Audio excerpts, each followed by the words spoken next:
làm coi nhạ so hương giang của các cõi thiên đàng, cụ vẽ họa say bong là rốc bong quốc hà này, gào bạ nọ span, rạ tọa tầng tra, nè hương bình ngoay, có to lòi tiếng Anh.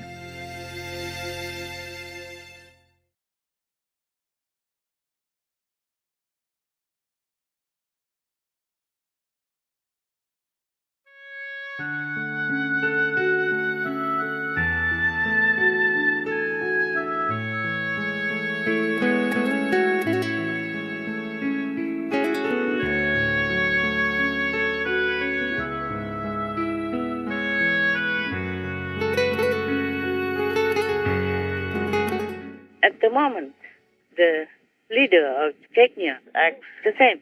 He is a complete puppet of Putin, of the Kremlin. He even brought his people to Ukraine to kill the Ukrainian people for Putin, for the Kremlin. And he should know there was no reason to do that. But because Russia completely controls Chechnya, so all the leaders, whoever they might be, if they don't listen to the Kremlin, if they don't do what the Kremlin orders, they will not survive. Not to talk about continue to be in the leading role in Chechnya. So, if Ukraine loses, it will be the same. Russia will install any so-called leader there in Ukraine just to be a slave and listen to absolutely every order from the Kremlin. Yes, Master. You can see the evidence. Yes, Master. And this Mr. Kadyrov, the so-called head of the Chechen Republic, since 2007 until now. That is a long, long time for head of a state. Yes, Master. Similar to Putin and the president of Belarus. They have things in common. Maybe that's why they like each other. And in order to survive so long as a head, I guess he has to be the absolute hand and feet of the head of Russia, the Kremlin. Yes. Yes. Kadyrov is brutally oppressing, killing, murdering, torturing the Ukrainians because this is the same mentality as Putin, and he's absolutely under Kremlin's control. But I don't know if he's proud of himself or he just has to for survival. Because if he truly wants to be proud of himself, he should not do all this. He's a man. He should be an independent thinker and a true leader of his people. And instead, he became like a devil for the Kremlin. For any Chechens who dare to question Kadyrov, the options are morbid. Either stay and die or run in fear. I bartkalbaks lielostalums, pitnes, eldits, jutsalums. Is we ye na tuak na who here in a sort of games. And nowhere seems to be safe. Secretive Chechen death squads hunt Europe and further afield. Critics of Kadyrov have been brutally murdered in Berlin, Vienna, Lille, and even Dubai. More recently, Kadyrov has turned his aggression into the Chechen Republic's LGBTQ+ population. Homosexuality and gender nonconformity have always been a taboo in the state. But in 2017, Kadyrov began what has since been described as a genocide of young men and women. It became a project of eliminating every person who could possibly be suspected of LGBTQ emotions or thoughts, if not activity. Survivors have spoken about being held in concentration camp-like detention centers, where they were beaten and tortured with electric shocks. Others were freed with the understanding that their own families would punish them even worse than the state.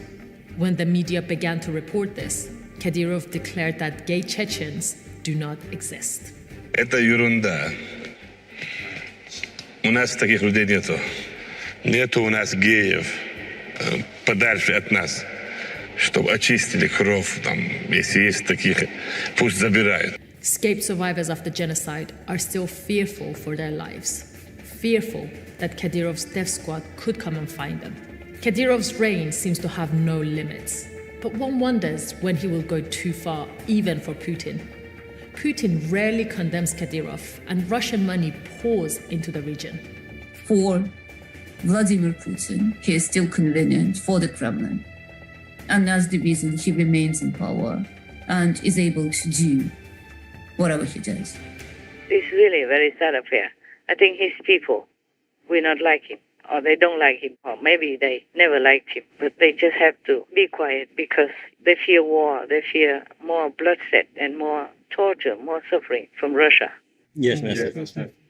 I think he also has, I hope, maybe I'm wrong, he also had some moments of shame and regret, but he was already under the yoke, could not fight against the Kremlin.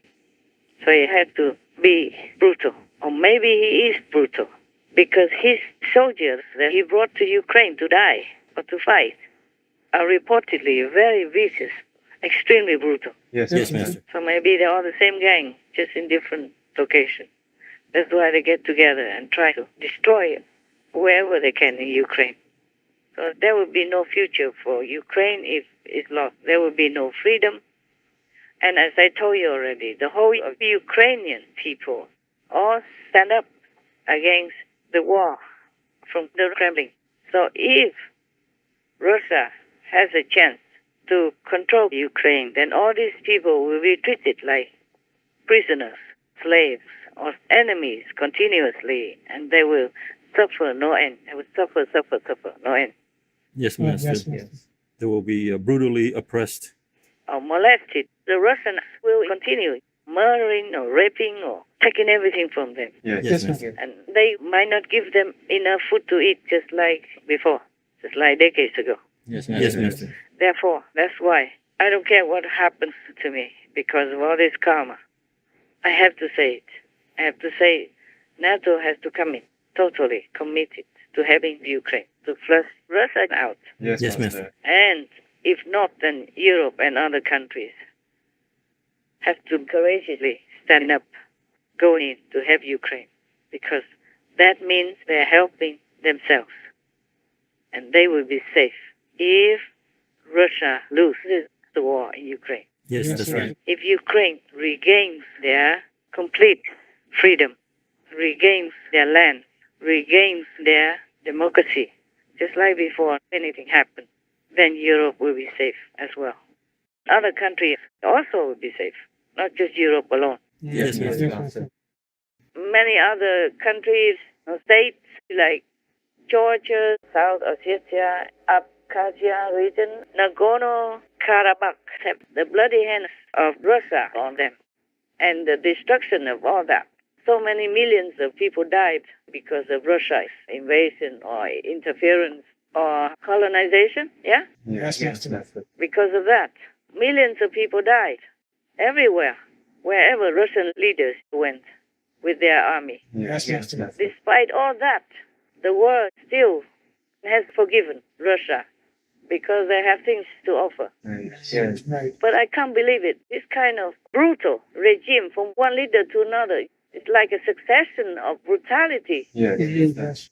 Despite that, Russia is one of the most important member nations and one of the 5 permanent members of the United Nations Security Council. Yes, Master. And that's why the United Nations seem to be useless, hopeless, and helpless. Yes, Master. Even in such a case like Ukraine, they almost cannot do anything to help. Yes, that's right. Oh my God. Can you see that? Yes, Master. And now NATO still continues to deny Ukraine, that welcome any other rich and famous and prestigious countries to go in as a member of NATO. Yes, Master. So it's all about money, profit, and prestige. Nothing truly idealistic, nothing truly noble, or even love thy neighbor type of doctrine. Yes, Master. So I told you to hell with the rules. Yes. There are no rules when it comes to helping your neighbor in need, especially in desperate need, in life and death matters. Yes, exactly. Especially they know that the enemy of their neighbor is brutal, vicious, and has a history of atrocities everywhere before. Yes, Master. Before, the chief of NATO, Mr. Stoltenberg, had earned a good name in the world because he kind of negotiated between Russia and Norway at that time for the accord between these two countries, between their sea. because there's the sea between them to extract oil. Yes, Master. Yes, But at that time, it wasn't war. It was just a dispute.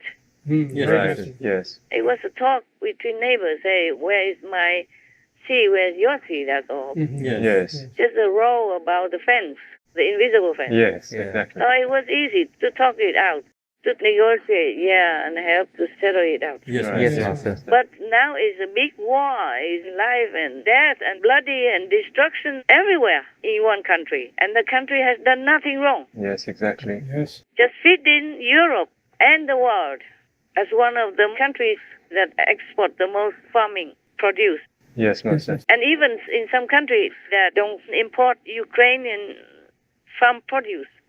But because of the war in Ukraine, they don't have fertilizers. Yes. Yes, Master. And now they are just hanging in there. They're stuck. They can't do their farming.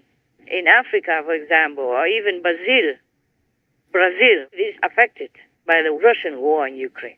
Actually, it's not the Russian people. It is the government. It's Putin and the gang. Yes, Master. Because they continue the tradition of Stalin.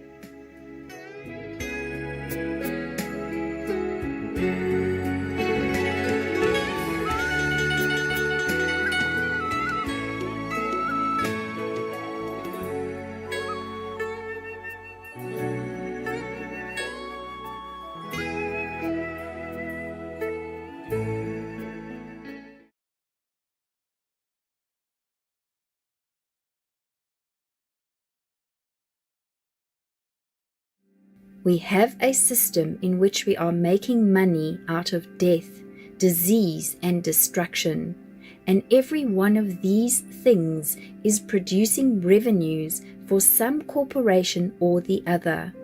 So we are stuck in the system of normalized violence. Dr. Sailesh Krishna Rao, Ph.D., vegan.